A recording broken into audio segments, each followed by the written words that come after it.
Sir ನಮಸ್ಕಾರ. ನಮಸ್ಕಾರಮ್ಮ. Sir ನಿನ್ನೆ ಕೇಳ್ಬೇಕಾಗಿತ್ತು ಕ್ವೆಶ್ಚನ್ನು actually. ಅದು ನಿನ್ನೆ ನಂದು ಸರಿಯಾಗಿ ಮೈಕ್ ವರ್ಕ್ ಆಗಿರ್ಲಿಲ್ಲ. ಓಕೆ. ನನ್ ಕ್ವೆಶ್ಚನ್ ಏನು ಅಂದ್ರೆ, ನೀವೊಂದು ಹೇಳಿದ್ರಿ ನರ ಮತ್ತೆ ನಾರಾಯಣ ಅಂತ. ಆ ನರ ನಾರಾಯಣ ನೀವು ಅದ್ವೈತ ಅಂತ ಹೇಳಿದ್ರಿ. ಅಂದ್ರೆ ಇಬ್ರು ಒಂದೇ, ನಾವೇ ದೇವ್ರು ಅನ್ನೋದು ಹೇಳಿದ್ರಿ. ಅಲ್ಲಿ ಇವಾಗ ನರ ನಾರಾಯಣ ಬೇರೆ ಅಂತ ಆದ್ಮೇಲೆ ನಾವು ಅವನೇ ಹೆಂಗಾಗಕ್ ಸಾಧ್ಯ? ಈ ಕರ್ಮದಲ್ಲಿ ಲೂಪಲ್ಲಿ ಹೊರಗಡೆ ಬಂದಾಗ ಮಾತ್ರ ಅವನನ್ನ ಸೇರೋಕ್ ಸಾಧ್ಯ ಹೊರ್ತು ನಾವು ಅವನೇ ಆಗಕ್ ಸಾಧ್ಯ ಇಲ್ಲ.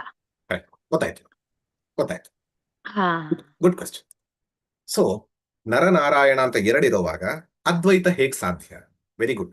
ಇಲ್ಲಿ ಹೇಳುವಾಗ ತುಂಬಾ ಒಳ್ಳೆ ಇದು ಹೇಳಿದಂತ ಒಂದು ಶ್ಲೋಕವನ್ನು ಕೂಡ ಉದ್ಧರಿಸ್ಬಿಡ್ತೀನಿ. ಮಹಾಭಾರತದ ಮೊಟ್ಟ ಮೊದಲ ಶ್ಲೋಕ ಶುರುವಾಗದೆ ನಾರಾಯಣಂ ನಮಸ್ಕೃತ್ಯ ನರಂಚೈವ ನರೋತ್ತಮಂ ದೈವೀಂ ಸರಸ್ವತೀಂ ವ್ಯಾಸಂ ತಥೋ ಜಯಮುದೀರಯೇತ್. ಹೀಗೆ ಶುರುವಾಗುತ್ತೆ.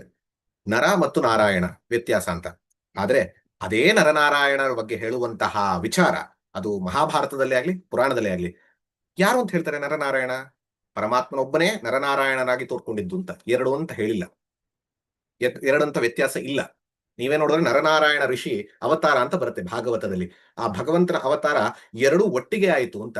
ಕೃಷ್ಣಾರ್ಜುನರು ನರನಾರಾಯಣ ಅಂತಾನೆ ಬರುವಂಥದ್ದು. ಅವರಿಬ್ಬರು ಕೂಡ ಒಂದೇ ಎರಡಾಗಿ ತೋರ್ಕೊಂಡ್ರು ಅಂತ. ಅಂದ್ರೆ ಅರ್ಥ ಏನೋ? ಒಂದೇ. ನರ ನಾರಾಯಣ ಬೇರೆ ಅಲ್ಲ. ಆದರೆ ತಿಳಿಯದವರೆಗೂ ನರ ನರ, ತಿಳಿದಾಗ ನರನೇ ನಾರಾಯಣ. ಹೆಂಗೆ? ಅದ್ರ ಅದ್ವೈತವೇ ಹೇಗೆ ಸರಿಯಾಗತ್ತೆ ಅನ್ನೋದಾದ್ರೆ, ಈಗ ನಿಮ್ಮನ್ನ ಪ್ರಶ್ನೆಯನ್ನ ಕೇಳ್ತೀನಿ. ಗಂಗಾ ಯಮುನಾ ಸರಸ್ವತಿ ಕಾವೇರಿ ಹಿಂದೂ ಮಹಾಸಾಗರ ಎಲ್ಲವೂ ಒಂದೇನಾ ಬೇರೆನಾ ಅಂತ ಕೇಳ್ತೀನಿ. ನೀವು ನೇರವಾಗಿ ಹೇಳ್ತೀರಾ ಬೇರೆ ಬೇರೆ ಸರ್. ಅಲ್ಲೇ ಕಾಣಿಸ್ತಾ ಇಲ್ವಾ? ಗಂಗಾ ಬೇರೆ, ಯಮುನಾ ಬೇರೆ, ಸರಸ್ವತಿ ಬೇರೆ, ಗೋದಾವರಿ ಬೇರೆ, ಕಾವೇರಿ ಬೇರೆ, ತುಂಗಾ ಬೇರೆ, ಭದ್ರಾ ಬೇರೆ, ಹಿಂದೂ ಮಹಾಸಾಗರ ಬೇರೆ. ಹೌದು, ಇದು ದ್ವೈತ. ಇದು ದ್ವೈತ.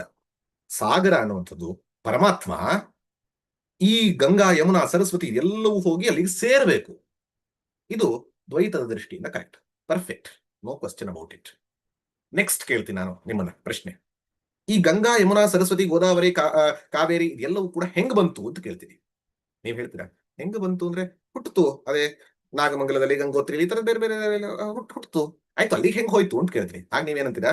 ಸಾಗರದ ಒಂದು ನೀರೇ ಆವಿಯಾಗಿ ಹೋಗಿ ಆ ಒಂದು ಸ್ಥಳಕ್ಕೆ ಹೋಗಿ ಅಲ್ಲಿಂದ ಹರಿದು ಬಂದಿದೆ, ಆ ಬೆಟ್ಟದ ಮೇಲಿಂದ ಹರಿದು ಬಂತು ಅಂತೀರಿ. ಹಾಗಾದ್ರೆ ನಾನು ಕೇಳ್ತೀನಿ, ಇದು ಅದರದ ಅಂಶ ಅಲ್ವಾ? ಹಾಗಾದ್ರೆ ಗಂಗಾ ಯಮುನಾ ಸರಸ್ವತಿ ಕಾವೇರಿ ಇದೆಲ್ಲವೂ ಕೂಡ ಸಾಗರದ ಅಂಶ ಅಲ್ವಾ ಅಂತ ಕೇಳ್ತೀನಿ. ನೀವು ಯೋಚನೆ ಮಾಡ್ಬಿಟ್ಟು ಹೌದು ಕರೆಕ್ಟು. ಅಂದ್ರೆ ಪರಮಾತ್ಮ ಪೂರ್ಣ, ಇದು ಏನು ಗಂಗಾ ಯಮುನಾ ಸರಸ್ವತಿ ಅಥವಾ ನಾವು ಜೀವ, ನರ ಇದು ಅಂಶ.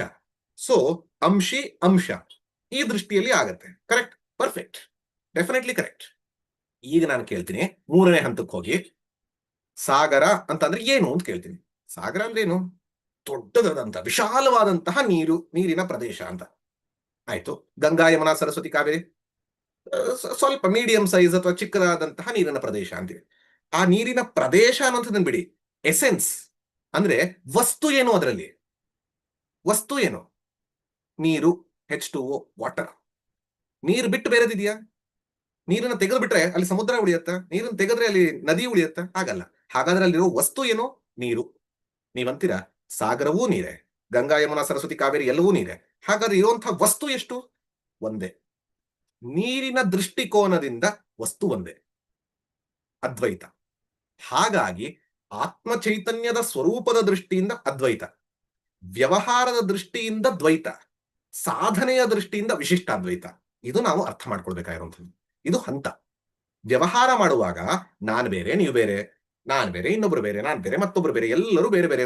ನನಗೆ ಒಂದು ಶಕ್ತಿ ಇದೆ, ಇನ್ನೊಬ್ಬರಿಗೆ ಇನ್ನೊಂದು ಶಕ್ತಿ ಇದೆ, ಮತ್ತೊಬ್ಬರಿಗೆ ಮತ್ತೊಂದು ಶಕ್ತಿ ಇದೆ. ಶಕ್ತಿಯಲ್ಲಿ ವ್ಯತ್ಯಾಸ, ಪ್ರಬುದ್ಧತೆಯಲ್ಲಿ ವ್ಯತ್ಯಾಸ, ಎಲ್ಲದರಲ್ಲೂ ವ್ಯತ್ಯಾಸ ಇದೆ.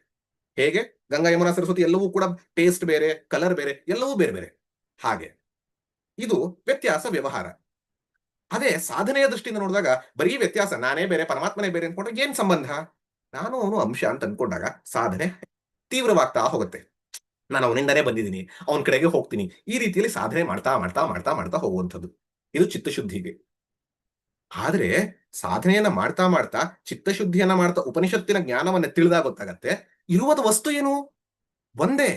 ಆ ನೀರಿನ ದೃಷ್ಟಿಯಿಂದ ಹೇಗೆ ಒಂದೆಯೋ ಹಾಗೆ ಇಲ್ಲಿ ಆತ್ಮದ ದೃಷ್ಟಿಯಿಂದ, ಚೈತನ್ಯದ ದೃಷ್ಟಿಯಿಂದ ಏಕ ಇದೆ, ಅದು ಅದ್ವೈತ.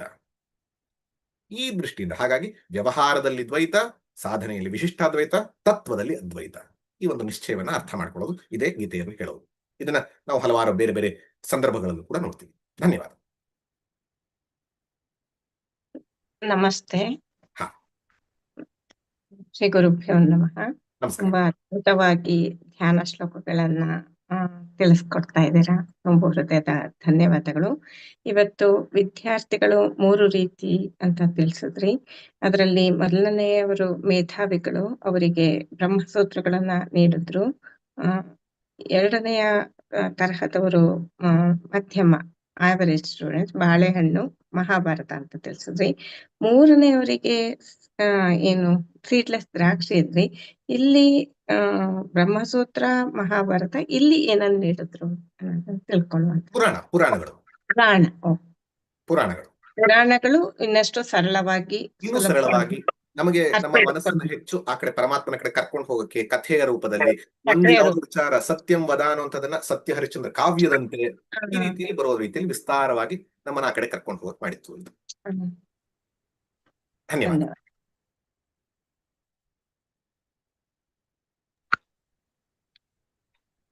ನಮಸ್ಕಾರ. ಹಲೋ, ನಮಸ್ಕಾರ.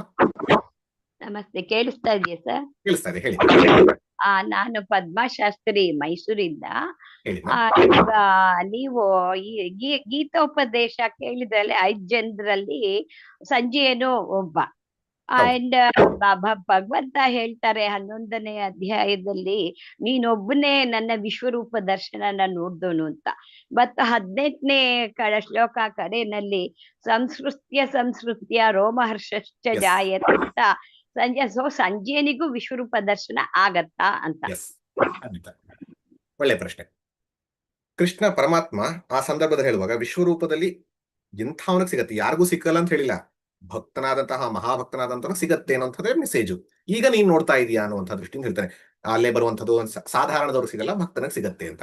ನಮಗ್ ಕಾಣಿಸೋದು ಕೃಷ್ಣ ವಿಶ್ವರೂಪವನ್ನ ಅರ್ಜುನನಿಗೆ ತೋರಿಸ್ದ. ಅಂದ್ರೆ ಕೃಷ್ಣ ತನ್ನ ಒಂದು ಇಚ್ಛೆಯಿಂದ ಅರ್ಜುನನಿಗೆ ತೋರಿಸ್ದ. ಆದ್ರೆ ಕೃಷ್ಣಾರ್ಜುನರ ಮಧ್ಯೆ ಏನಾಗ್ತಾ ಇದೆ ಅನ್ನುವಂಥದ್ದನ್ನು ತೋರ್ಸಕ್ಕೆ ಕೃಷ್ಣನ ಇನ್ನೊಂದು ಅವತಾರ ನಾವು ಆಗ್ಲೇ ಹೇಳಿದಲ್ಲ, ವ್ಯಾಸಾಯ ವಿಷ್ಣು ರೂಪಾಯ. ವ್ಯಾಸರು ಸಂಜಯನಿಗೆ ಅನುಗ್ರಹ ಮಾಡಿದಂಥದ್ದು. ಹಾಗಾಗಿ ವ್ಯಾಸರು ಸಂಜಯನಿಗೆ ಅನುಗ್ರಹ ಮಾಡಿದಂತಹ ರೀತಿಯಿಂದ ವಿಶ್ವರೂಪವನ್ನ ಅವನು ನೋಡ್ದ. ಹಾಗಾಗಿ 15ನೇ ಅಧ್ಯಾಯ ಅಲ್ಲ, 18ನೇ ಅಧ್ಯಾಯದ ಕೊನೆಯಲ್ಲಿ ಹೇಳುವಂಥದ್ದು ರೋಮಹರ್ಷ ಆಗುವಂಥದ್ದು. ಇದು 18ನೇ ಅಧ್ಯಾಯದಲ್ಲಿ ಬರುವಂಥದ್ದು. ಹಾಗಾಗಿ ಅವನು ನೋಡ್ದ ಅಂತ. ಹಾಗಾದ್ರೆ ಇವ್ರಿಬ್ರೇ ನೋಡಿದ್ರ?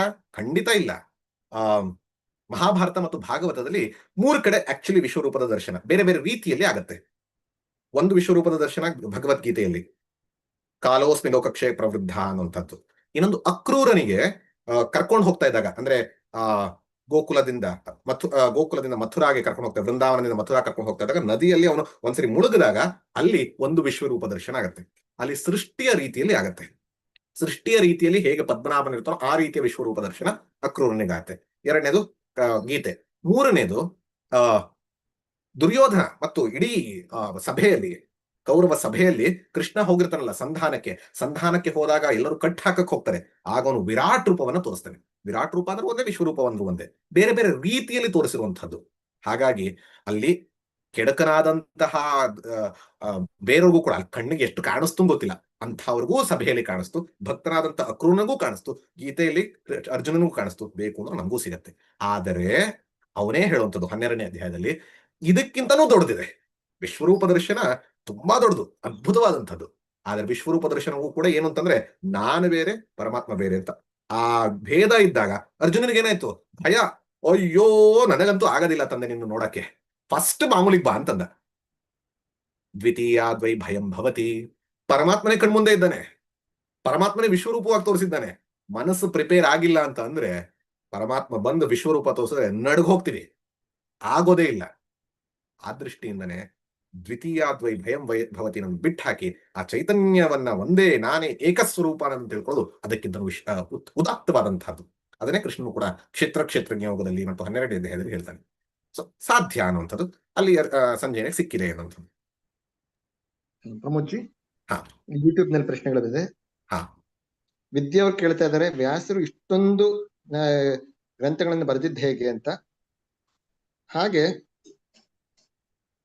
ಓಕೆ, ಇದಕ್ಕೆ ಆನ್ಸರ್ ಮಾಡ್ಲಾ? ಹಾ, ವ್ಯಾಸರು ಇಷ್ಟೊಂದು ಗ್ರಂಥಗಳನ್ನ ಬರೆದಿದ್ದು ಹೇಗೆ? ಇದನ್ನ ಶತಾವಧಾನಿ ಡಾಕ್ಟರ್ ಗಣೇಶ್ ಅವ್ರಿಗೆ ಒಬ್ರು ಕೇಳ್ತಾರೆ, ಒಬ್ರು ವ್ಯಾಸರು ಇಷ್ಟೆಲ್ಲ ಬರೆದ್ರು ಅಂತ ಹೇಳೋದು ನಂಬೋದಕ್ಕೆ ಸಾಧ್ಯನಾ ಅಂತ. ಅವ್ರಂದಿದ್ದು, ಅವ್ರು ಹೇಳಿದ್ದನ್ನೇ ನಾನು ಕೋಟ್ ಎಕ್ಸಾಕ್ಟ್ ವರ್ಡ್ಸ್ ಅಲ್ಲ, ಬಟ್ ಸಾರಾಂಶ ಕೋಟ್ ಮಾಡೋದಾದ್ರೆ, ನನ್ನಂಥ ಒಬ್ಬ ಸಾಧಾರಣ ಅಷ್ಟಾವಧಾನಿ ಶತಾವಧಾನಿನೇ ಕೂತ್ಕೊಂಡಿದ್ದ ಜಾಗದಲ್ಲಿ ಅರ್ಧ ಗಂಟೆ 1 ಗಂಟೆ ನಾನು ಇಷ್ಟು ಶ್ಲೋಕಗಳನ್ನ ಇಷ್ಟು ಕವಿತೆಗಳನ್ನ ನಾನು ರಚಿಸಬಹುದು ಅಂದ್ರೆ ವ್ಯಾಸರ ರಚಿಸಕ್ಕಾಗಲ್ವಾ? ರಚಿಸಕ್ ಸಾಧ್ಯ ಇದೆ ಅಂತ. ಮೊದಲನೇದು ಸಾಧ್ಯ ಅಂತ. ಎರಡನೇದು, ನಮ್ಮ ಭಾರತೀಯ ಒಂದು ನಂಬಿಕೆಯಲ್ಲಿ ನೋಡಿದಾಗ ನಾವು ಒಂದಷ್ಟು ಜನನ್ನ ಚಿರಂಜೀವಿಗಳು ಅಂತೀವಿ. ಆ ಚಿರಂಜೀವಿಗಳಲ್ಲಿ ವ್ಯಾಸರು ಕೂಡ ಬರ್ತಾರೆ. ಹಾಗಾಗಿ ಆಗ ಅಂತಾನೆ ಇಲ್ಲ, it is over a period of time. ಎರಡನೇದು ಹಾಗಾರು ಅರ್ಥ ಮಾಡ್ಬೋದು. ಮೂರನೇದು ಇನ್ನೊಂದು ಅರ್ಥ, ವ್ಯಾಸ ಅಂದ್ರೆ ನಾನು ಏನಂತ ಹೇಳಿದೆ, ಒಬ್ಬ ವ್ಯಕ್ತಿ ಅಲ್ಲ, ಒಂದು ಟೈಟಲ್. ಯಾರದನ್ನ ವಿಂಗಡಿಸ್ತಾರೋ ಯಾರದನ್ನ ವಿಸ್ತಾರಿಸ್ತಾರೋ ಅವರು. ಹಾಗಾಗಿ ಆ ವ್ಯಾಸ ಪರಂಪರೆಯಲ್ಲಿ ಬಂದಂಥವ್ರು ಎಲ್ಲರೂ ಕೂಡ ಕಾಂಟ್ರಿಬ್ಯೂಟ್ ಮಾಡಿ ಆಗಿರ್ಬೋದು. ಹೇಗೆ ಅಂತಂದ್ರೆ ಆದಿಶಂಕರಾಚಾರ್ಯರು ಮಾಡಿದಂಥದ್ದು ಇವತ್ತಿನವ್ರನ್ನ ನಾವೇಂತೀವಿ ಶಂಕರಾಚಾರ್ಯ ಅಂತ ಕರಿತೀವಿ, ಶೃಂಗೇರಿ ಶಂಕರಾಚಾರ್ಯರು ಅಂತ ಕರಿತೀವಿ. ಹಾಗೆ ಆ ವ್ಯಾಸ ಪರಂಪರೆಯಲ್ಲಿ ಬಂದಂಥವ್ರು ಕಾಂಟ್ರಿಬ್ಯೂಟ್ ಮಾಡಿರಬಹುದು ಅಂತ. ಸೊ ಹಾಗಾಗಿ ಒಬ್ಬ ವ್ಯಕ್ತಿ ಮಾಡಿರುವಂತಹ ಸಾಧ್ಯತೆ ಇದೆ, ಚಿರಂಜೀವಿಯಾಗಿರುವಂತ ಮಾಡಿರುವಂತಹ ಮಹಾ ಮೇಧಾವಿಯಾಗಿದ್ರು. ಸೊ ಎಲ್ಲ ಸಾಧ್ಯತೆ ಇದೆ. ನಿಮಗೆ ನಿಮ್ಮ ಇಂಟೆಲೆಕ್ಟ್ ಸೈಂಟಿಫಿಕ್ ಇಲ್ಲ ಇಷ್ಟು ಒಪ್ಪಕ್ಕಾಗ್ತದೆ, no issues. You consider it as a tradition.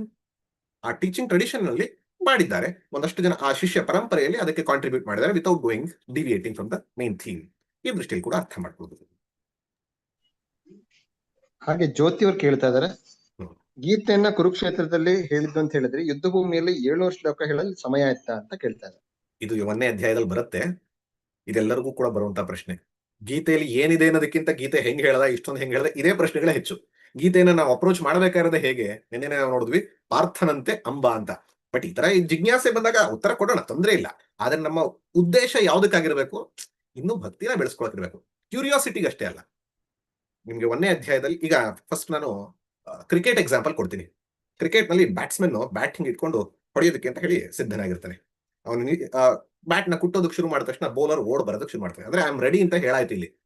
ಅವನು ಓಡ್ ಬರೋದಕ್ಕೆ ಶುರು ಮಾಡ್ತಾನೆ. ಹಿಂಗ್ ಬೌಲ್ ಮಾಡೋದಕ್ಕೆ ಅಂತ ಓಡಿ ಬಂದಾಗ ಇವನಿಗೇನೋ ಅನ್ಕಂಫರ್ಟಬಲ್ ಫೀಲ್ ಆಗುತ್ತೆ ಅಥವಾ ಸುತ್ತಮುತ್ತ ಏನೋ ಆಗುತ್ತೆ. ತಕ್ಷಣ ನಿಲ್ಸು ಅಂತ ಹೇಳಿ ಬ್ಯಾಟ್ ಎತ್ತಾನೆ. ಆಗೇನಾಗುತ್ತೆ, ಬೌಲರ್ ಬಾಲ್ ನಿಲ್ಲಿಸ್ತಾನೆ. ಇವನು ಅವ್ನಿಗೆ ಏನ್ ಅನ್ಕಂಫರ್ಟಬಲ್ ಇದೆಯೋ, ಆ ಸ್ಕ್ರೀನ್ ಪ್ರಾಬ್ಲಮ್ ಇದೆಯೋ, ಸುತ್ತಮುತ್ತಲಿನ ಪ್ರಾಬ್ಲಮ್ ಇದೆಯೋ, ಅವನಿಗೆ ಏನಾದ್ರು ಫಿಸಿಕಲ್ ಡಿಸ್ಕಂಫರ್ಟ್ ಇದೆಯೋ, ಇದು ಏನೇ ಇದ್ರು ಕೂಡ ಆ ಡಿಸ್ಕಂಫರ್ಟ್ ಹೋಗೋವರೆಗೂ ಕೂಡ ಕಂಟಿನ್ಯೂ ಆಗಲ್ಲ ಮ್ಯಾಚ್. ಹೌದಾ? ಇದು ಒಂದು ಕ್ರಿಕೆಟ್ ಮ್ಯಾಚ್ ಅಲ್ಲೇ ಆಗತ್ತೆ. ನಮ್ಮ ದೇಶದಲ್ಲಿ ನಡೀತಾ ಇದ್ದಂತಹ ಯುದ್ಧ ಧರ್ಮ ಯುದ್ಧ. ನಿಮಗೆ 1ನೇ ಅಧ್ಯಾಯದ ಒಂದು ಶ್ಲೋಕದ ಒಂದು ಪದ ಮಾತ್ರ ಹೇಳ್ತೀನಿ, ನೀವು ಅದನ್ನ ಸರ್ಚ್ ಮಾಡಿ ಹೋಗಿ. 1ನೇ ಅಧ್ಯಾಯದಲ್ಲಿ ಧನುರುದ್ಯಮ್ಯ ಭಾರತ ಅಂತ ಬರುತ್ತೆ. ಧನುರುದ್ಯಮ್ಯ ಭಾರತ, ಧನುಸ್ಸನ್ನ ಎತ್ತದ ಅಂತ. ಆಗ್ಲಿಂದ ಈ ಅವನಿಗೆ ಗೋಳು ಇದೆಲ್ಲ ಶುರುವಾಗುವಂಥದ್ದು. ಅಂದ್ರೆ ಶಂಖ ಎಲ್ಲ ಊದಾಗಿದೆ, ಇದೆಲ್ಲ ಆಗಿದೆ. ಧನುರುದ್ಯಮ್ಯ ಅಂದ್ರೆ ಹಿಂಗೆ ಎತ್ತದ ಅಂತಂದ್ರೇನು, ಬ್ಯಾಟ್ ಎತ್ತದ ಅನ್ನೋತ ನನ್ನ ಗುರುಗಳು ಪರಮಾರ್ಥ ಅನ್ನೋದು ಹೇಳ್ತು. ಬ್ಯಾಟ್ ಹೇಗೆ ಎತ್ತಾರೋ ಸ್ಟಾಪ್ ಅನ್ನೋಂಥದ್ದು ಹಾಗೆತ್ತದ. ಆಗ್ಲಿಂದ ಶುರು ಆಯ್ತು ಟಿಲ್ ಅಲ್ಲಿ ಹೇಗೆ ಬ್ಯಾಟ್ಸ್ಮನ್ ಮತ್ತೆ ಬರ್ತಾನೋ ಹಾಗೆ ಇಲ್ಲೂ ಕೂಡ ಅವರದು ಕಾನ್ವರ್ಸೇಷನ್ ಮುಗಿಯೋವರೆಗೂ ಕೂಡ ಹಾಗೆ ನಡೀತಾ ಇತ್ತು. ದೆನ್ ದೇ ಕೇಮ್ ಅಂತ ಅರ್ಥ ಮಾಡ್ಕೊಳ್ಬಹುದು. ಇನ್ನೊಂದು, ಇಷ್ಟೂ ಹೇಳಿದನೋ ಇಲ್ಲೋ ಗೊತ್ತಿಲ್ಲ, ಸಂಕ್ಷಿಪ್ತವಾಗಿ ಏನನ್ನು ಹೇಳಬೇಕು ಮೆಸೇಜ್ ನ ಹೇಳಿದ್ರೆ ಅದನ್ನು ವ್ಯಾಸರು ನಾವೇ ಹೇಳಿದಾಗ ವಿಸ್ತರಿಸಿರೋದು ಆ ರೀತಿಯೂ ಇರಬಹುದು. ಮೆಸೇಜ್ ಮಾತ್ರ ಇದೆ, ಆದ್ರೆ ನಡೆದಿದೆ, ಅದು ಗ್ಯಾರಂಟಿ. ಈ ರೀತಿಯಲ್ಲಿ ಅರ್ಥ ಮಾಡ್ಕೊಳ್ಳೋದು ಒಳ್ಳೆಯದು.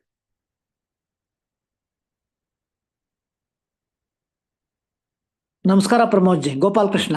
ನಮಸ್ಕಾರ. ಈ ಬ್ರಹ್ಮಸೂತ್ರ ವಿತ್ ಶಂಕರ ಭಾಷ್ಯ ಕನ್ನಡದಲ್ಲಿ ಇದೆಯಾ? ಇದ್ರೆ ಯಾವ್ದಾರ ಪುಸ್ತಕ ತಾವು ಸಜೆಸ್ಟ್ ಮಾಡ್ತೀರಾ? ಎಸ್, ಕನ್ನಡದಲ್ಲಿ 2-3 ಆಗ್ಲೇ ಪಬ್ಲಿಕೇಶನ್ಗಳಿದೆ. ಒಂದು ಅಧ್ಯಾತ್ಮ ಪ್ರಕಾಶ ಕಾರ್ಯಾಲಯ ಹೊಳೆನರಸೀಪುರ ಅವ್ರದ್ದು ಬ್ರಹ್ಮಸೂತ್ರ, ಐ ಥಿಂಕ್ 2 ವಾಲ್ಯೂಮ್ ಇದೆ ಅಂತ ಅನ್ಸುತ್ತೆ, ಅದು ಇದೆ. ಇನ್ನು ರಾಮಕೃಷ್ಣ ಮಠದಲ್ಲಿದೆ. ಚಿನ್ಮಯ ಮಿಷನ್ ಅಲ್ಲಿ ಇದೆಯಾ ನನಗೆ ಗ್ಯಾರಂಟಿ ಇಲ್ಲ. ಸೊ ಇಂಥದ್ರಲ್ಲಿ ಮಾಡಬಹುದು. ಶಂಕರ ಭಾಷ್ಯ, ನಿಮ್ಗೆ ಶಂಕರ ಭಾಷ್ಯ ಸಮೇತವಾಗಿ ಪದ ಬೇಕು ಅಂತಂದ್ರೆ ಅಧ್ಯಾತ್ಮ ಪ್ರಕಾಶ ಕಾರ್ಯಾಲಯ ಇದೆ. ಇನ್ನು ಬೇರೆ ಬೇರೆದು ಕೂಡ ಇದೆ ಡೆಫಿನೆಟ್. ಹಾಗೆ ಮೇಧ ಅವ್ರು ಕೇಳ್ತಾ ಇದ್ದಾರೆ ಚಾಟ್ ಬಾಕ್ಸ್ ಅಲ್ಲಿ, ಓಕೆ, ಪ್ರಸ್ಥಾನತ್ರಯದಲ್ಲಿ ಬ್ರಹ್ಮಸೂತ್ರ, ಗೀತಾ, ಉಪನಿಷತ್ಗಳಿದೆ. ಗೀತಾ ಅಧ್ಯಯನ ಮಾಡಕ್ ಮುಂಚೆ ಬೇರೆ ಏನಾದ್ರು ಅದಕ್ಕಿಂತ ಸುಲಭವಾಗಿರೋದಿದೆಯಾ ಅಂತ ಕೇಳ್ತಿದ್ದಾರೆ. ಪ್ರಸ್ಥಾನ ತ್ರಯ ಅಂದ್ರೆ 3. ಪ್ರಸ್ಥಾನ ಅಂದ್ರೆ ನಮ್ಮನ್ನ ಕರೆದುಕೊಂಡು ಹೋಗುವಂಥದ್ದು, ನಮ್ಮನ್ನ ಜ್ಞಾನದಲ್ಲಿ ಕರೆದುಕೊಂಡು ಹೋಗಿ ನಮ್ಮ ಸ್ವರೂಪವನ್ನ ಪರಿಚಯಿಸುವಂಥದ್ದು ಪ್ರಸ್ಥಾನ ತ್ರಯ. ಆ ಪ್ರಸ್ಥಾನ ತ್ರಯದಲ್ಲಿ 3, ಒಂದು ಉಪನಿಷತ್ತು, ಒಂದು ಭಗವದ್ಗೀತೆ, ಒಂದು ಬ್ರಹ್ಮಸೂತ್ರ. ಈ 3ನ್ನ ಸೇರಿಸಿದಾಗ ಪ್ರಸ್ಥಾನ ತ್ರಯ. ಉಪನಿಷತ್ತು ವೇದದ ಭಾಗ, ಭಗವದ್ಗೀತೆ ಮಹಾಭಾರತದ ಭಾಗ, ಬ್ರಹ್ಮಸೂತ್ರ ಇಂಡಿಪೆಂಡೆಂಟ್. ಈ 3ನ್ನ ಪ್ರಸ್ಥಾನ ತ್ರಯ ಅಂತಾರೆ. ಇದರಲ್ಲಿ ಅತ್ಯಂತ ಹೆಚ್ಚಿನ ಸ್ಥಾನ ಉಪನಿಷತ್ತು. ಯಾಕೆ? ಶ್ರುತಿ ಪ್ರಸ್ಥಾನ. ವೇದ ಹೇಳಿದ್ರೆ ಮುಗೀತು, ಸೊ ಅದ್ರ ಮುಂದೆ ಏನು ಇಲ್ವೇ ಇಲ್ಲ. ಸೆಕೆಂಡ್, ಸ್ಮೃತಿ ಪ್ರಸ್ಥಾನ, authored in Mahabharata. Mahabharata is an epic, ಹಾಗಾಗಿ ಸ್ಮೃತಿ ಪ್ರಸ್ಥಾನ. ಮೂರನೇದು ನ್ಯಾಯ ಪ್ರಸ್ಥಾನ, ಲಾಜಿಕಲ್ ಬೇಸ್ಡ್. ಈ ಮೂರು ಕೂಡ ಈ ರೀತಿಯಲ್ಲಿದೆ. ಯಾವ್ದು ಫಸ್ಟ್, ಯಾವ್ದು ಸೆಕೆಂಡ್, ಯಾವ್ದು ಥರ್ಡು, ಈ ಆರ್ಡರ್ ಇದ್ರು ಕೂಡ Gita is the first one, best one. ಯಾಕೆಂದ್ರೆ ಅದರಲ್ಲಿ ಸಾಧನವನ್ನು ಹೇಳಿದೆ, ಸಾಧ್ಯವನ್ನು ಹೇಳಿದೆ, ಅದ್ಭುತವಾಗಿ ಎಲ್ಲರಿಗೂ ಆಗುವಂತ ಹೇಳಿದೆ. ಅದಾದ ಮೇಲೆ ಶ್ರುತಿ, ಉಪನಿಷತ್ತು. ಈ ಎರಡರಲ್ಲೂ ಎಲ್ಲೋ ಅಲ್ಲಿ ಏನೋ ಇಲ್ಲೊಂದ್ಸರಿ ಹಿಂಗ ಇರ್ತದೆ, ಅಲ್ಲೊಂದ್ಸರಿ ಹಿಂಗ್ ಬರ್ತಾ ಇದೆ ಅಂತ ನಮಗೆ ಗುರುಗಳು ಹೇಳ್ಕೊಟ್ಟು ಅರ್ಥ ಆಗಿಲ್ಲ ಅಂದ್ರೆ ಆಗ ಬ್ರಹ್ಮಸೂತ್ರಕ್ಕೆ ರೀಚ್ ಮಾಡೋ ಸಾಕು. ಬ್ರಹ್ಮಸೂತ್ರ ಎಲ್ಲರಿಗೂ ಬೇಕು ಅನ್ನೋ ನೆಸೆಸಿಟಿ ಅಲ್ಲ. Brahmasutra is good for teachers because to get the clarity. ನಮಗೆ ಅರ್ಥ ಮಾಡ್ಕೊಳಕ್ಕಾದ್ರೆ ಸಾಕು. ಇನ್ನು ಭಗವದ್ಗೀತೆನೂ ಅರ್ಥ ಮಾಡ್ಕೊಳ್ಳೋಕೆ ಮುಂಚೆ ಏನಾದ್ರು ಬೇಕಾ? ಬೇಕು ಅಂತ ನೆಸೆಸಿಟಿ ಇಲ್ಲ. ಬಟ್ ನಾವಾಗ್ಲೇ ಪ್ರಕರಣ ಗ್ರಂಥಗಳು ನಾವಾಗ್ಲೇ ಮಾಡಿದ ಹಾಗೆ ನಮ್ಮ ಒಂದು ವೇದಾಂತ ವೇದಾಂತದ್ರಲ್ಲೇ ವೇದಾಂತ ಪ್ರೈಮರ್, ವೇದಾಂತ ಪರಿಚಯ ಅಂತಿದೆ, ತತ್ವಬೋಧ ಅಂತ ಇದೆ, ಭಜಗೋವಿಂದಂ ಇರಬಹುದು, ಸಾಧನಾ ಪಂಚಕ ಇರಬಹುದು. ಇದನ್ನ ಯಾವ್ದನ್ನಾದ್ರು ತಗೊಂಡ್ರೆ ಈ ಎಲ್ಲ ಪ್ರಕರಣ ಗ್ರಂಥಗಳು ನಮ್ಮನ್ನ ಒಂದು ಮಟ್ಟಿಗೆ ಸಿದ್ಧರನ್ನಾಗಿ ಮಾಡತ್ತೆ ಈ ಟರ್ಮಿನಾಲಜೀಸ್ಗಳಿಗೆ. ನಾವಿಲ್ಲಿ ಯಾವ್ದೋ ಒಂದು ತ್ರಿಗುಣ ಅಂತೀವಿ, ತ್ರಿಗುಣ ಅಂದ್ರೆ ಏನು ಗೊತ್ತೇ ಇಲ್ಲ, ಅದು ಎಲ್ಲ ಒಂದ್ ಕಡೆ ಬಂದಿರುತ್ತೆ. ಮಾಯಾ, ಮಾಯಾ ಅಂದ್ರೆ ಏನು, ಓಕೆ. ಸೊ ಆ ಡೆಫಿನೇಷನ್ಸ್ ಗಳನ್ನೆಲ್ಲ ಬರೋದಕ್ಕೆ ತತ್ವಬೋಧ ತುಂಬಾ ಒಳ್ಳೆಯದು. ವೇದಾಂತ ಪ್ರೇಮರಲ್ಲಿ ನಮ್ಮ ಚಾನೆಲ್ ನಲ್ಲಿ ವಿತೌಟ್ ಯೂಸಿಂಗ್ ಮಚ್ ಜಾರ್ಗನ್ಸ್ ಆ ರೀತಿಯಲ್ಲಿ ಕೂಡ ಇದೆ.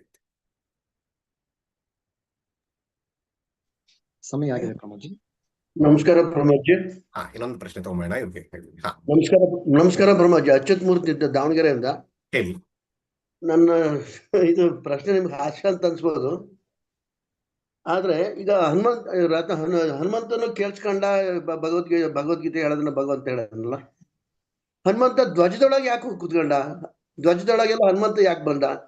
ಆಮೇಲೆ ಇನ್ನೊಂದು, ಕೃಷ್ಣ ಮೊದ್ಲೇನೆ ಅವನ ತಾಯಿಗೂ ವಿಶ್ವ ದರ್ಶನ ಮಾಡ್ಸಿರ್ತಾಳಲ್ವಾ, ಮಾಡ್ಸಿರ್ತಾನ ಅವನು. ವೆರಿ ಗುಡ್, ಅದು ಸೂಪರ್ ಒಳ್ಳೇದು. ಒಂದೇನಂತೂ ಕರೆಕ್ಟ್, ಅವರೇ ಹೇಳಿದ ಹಾಗೆ ಕೃಷ್ಣ ವಿಶ್ವರೂಪ ದರ್ಶನ ತಾಯಿಗೆ ಯಶೋದೆಗೆ ಭಾಗವತದ ಪ್ರಕಾರ ಮಾಡಿಸಿರ್ತಾನೆ. ಅದೊಂದು ಕರೆಕ್ಟ್ ನೋಡಿ, ನಾನು 3 ಹೇಳಿದೆ, 4ನೇದು ಸಿಕ್ತು. Very good point. ಸೊ ಅದು ಕೂಡ ಆಗಿದೆ, ಅದು ಒಂದು ಇಟ್ಕೊಳ್ಳುವಂಥದ್ದು ಕರೆಕ್ಟ್. ನೆಕ್ಸ್ಟ್, ಈಗ ಅವ್ರು ಹೇಳಿದ್ದು ಹನುಮಂತ ಯಾಕೆ ಕೂತ್ಕೊಂಡ, ಇದು ಮಹಾಭಾರತದಲ್ಲೇ ಬರುವಂತಹ ಕಥೆ. ಮಹಾಭಾರತದಲ್ಲಿ ಎಲ್ಲರೂ ವನವಾಸದಲ್ಲಿದ್ದಾಗ, ಅವರೆಲ್ಲರೂ ಹಿಮಾಲಯದ ಕಡೆಗೆ ಹೋದಾಗ ಅರ್ಜುನ ಪಾಶುಪತಾಸ್ತ್ರಕ್ಕೆ ಅಂತ ಒಂದು ಕಡೆ ಹೋಗಿರ್ತಾನೆ. ಈಗ ಭೀಮ ಮತ್ತು ಧರ್ಮರಾಜ ಇವರೆಲ್ಲರೂ ಕೂಡ, ದ್ರೌಪದಿ ಎಲ್ಲರೂ ಕೂಡ ಇರ್ತಾರೆ. ಒಂದ್ ಕಡೆ ಸೌಗಂಧಿಕಾ ಪುಷ್ಪ ಅಂದ್ರೆ ಅದ್ಭುತವಾದಂತ ಸುಗಂಧ ಬರ್ತಾ ಇರುತ್ತೆ. ಆ ಪುಷ್ಪದ ಸ್ಮೆಲ್ ನೋಡಿ, ಫ್ರಾಗ್ರೆನ್ಸ್ ನೋಡಿ, ಸುಗಂಧ ನೋಡಿ ದ್ರೌಪದಿ ಕೇಳ್ತಾನೆ ನಂಗೆ ಈ ಪುಷ್ಪ ಬೇಕು ಅಂತ. ಆಯ್ತು ಅಂತ ಭೀಮ ಹುಡುಕೊಂಡು ಹೋಗ್ತಾನೆ. ಹುಡುಕೊಂಡು ಹೋಗ್ತಾ ಪರ್ವತಗಳನ್ನ ದಾಟಿ ಹೋಗ್ತಾನೆ. ಆಗ ಅಲ್ಲೊಂದು ವಯೋವೃದ್ಧವಾಗಿದ್ದಂತಹ ಒಂದು ದೊಡ್ಡ ಕಪಿಯ ಆಕಾರದಲ್ಲಿ ಒಂದು ಜೀವಿ ಕೂತಿರುತ್ತೆ. ಅವನು ಭೀಮ, ನಾನ್ ದಾಟ್ಕೊಂಡು ಹೋಗಲ್ಲ, ಆ ಕಡೆ ಹೋಗು ಅಂತ. ಅದನ್ನತ್ತೆ, ನನಗ್ ವಯಸ್ಸಾಗಿದೆ, ನನಗ್ ಎದ್ದು ಹೋಗೋಕ್ ಶಕ್ತಿ ಇಲ್ಲ, ನೀನ್ ನೋಡಿದ್ರೆ ಇಷ್ಟು ಬಲಿಷ್ಠನಾಗಿ ಕಾಣ್ತೀಯ, ಸ್ವಲ್ಪ ನನ್ನ ಆ ಕಡೆ ಜರುಗಿಸ್ಬಿಡು ಅಂತ. ಭೀಮನಿಗೆ ಓತಿ ಈ ತರದ್ದು ಇದೆ, ಇದನ್ನು ಜರುಗಿಸ್ಬೇಕಾ, ಆಯ್ತು ಅಂತ ಹೇಳ್ಬಿಟ್ಟು ಹೋಗಿ ತಳ್ಳಕ್ ಟ್ರೈ ಮಾಡ್ತಾನೆ, ಆಗೋದಿಲ್ಲ. ಪ್ರಯತ್ನ ಮಾಡ್ತಾನೆ, ಆಗಲ್ಲ. ತನ್ನ ಬಲವನ್ನೆಲ್ಲ ಉಪಯೋಗಿಸಿ ಮಾಡ್ತಾನೆ, ಆಗೋದೇ ಇಲ್ಲ. ಆಗ ಹೇಗಿದು ಸಾಧ್ಯ, ಏನಾದ್ರು ಆಗ್ತಾ ಇಲ್ವಲ್ಲ ಅಂತ ಅಂದಾಗ ಆಗ ಆ ಜೀವಿ ತನ್ನ ನಿಜ ಸ್ವರೂಪವಾದಂತಹ ಹನುಮಂತನಾಗಿ ತೋರ್ಕೊಳತ್ತೆ. ಹನುಮಂತ ಹೇಗೆ ಚಿರಂಜೀವಿ ಅಂತ ನಮ್ಗೆಲ್ಲ ಕಥೆಗಳಲ್ಲಿ ಗೊತ್ತು.